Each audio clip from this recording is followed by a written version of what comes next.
difference between men and women, Miss Riverton? Strength. Sheer physical strength.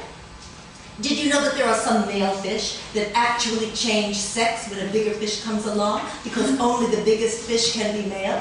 The rest are his harem. You're joking. Absolutely not. And these fish have it down to such a science that they don't even have to fight.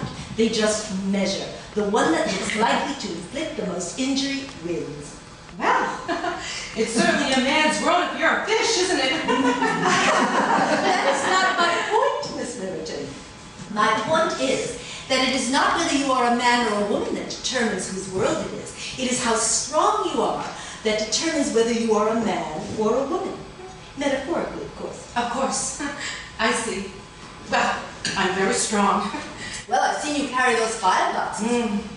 You know, Miss Riverton, Jane, I think you are the best secretary that I've ever had. I can't tell you the idiots I've had to put up with until you came along. You know, I don't think that I could get along without you, Jane. Joan. Why, thank you. I try to do my job. Joan?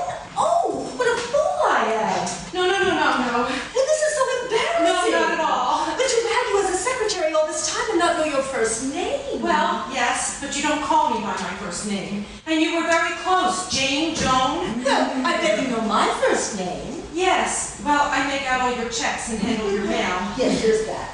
But no. That's the easy way out. The reason that I don't know your first name is that I don't notice anything. It's a terrible failing of mine. I really don't notice people unless they are directly in my line of vision, something that I'm focusing on. That was one of the reasons for my divorce.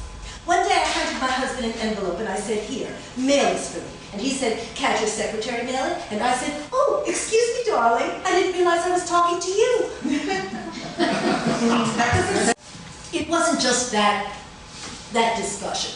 It turns out he'd been very miserable for a very long time.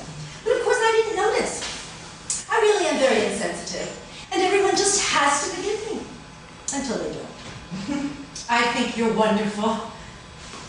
Thank you, Jo. But you know, it really is a shortcoming, being blind to others. Power in a relationship belongs to whoever wants to lead first. And you really can't anticipate that unless you notice the other person.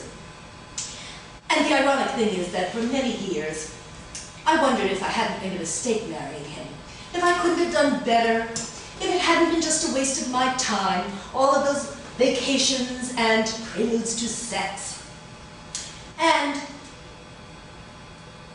the moment that he said he wanted a divorce, I knew that I loved him madly. Madly. And it was too late. Should I get the other bottle of wine? Oh, yes, thank you.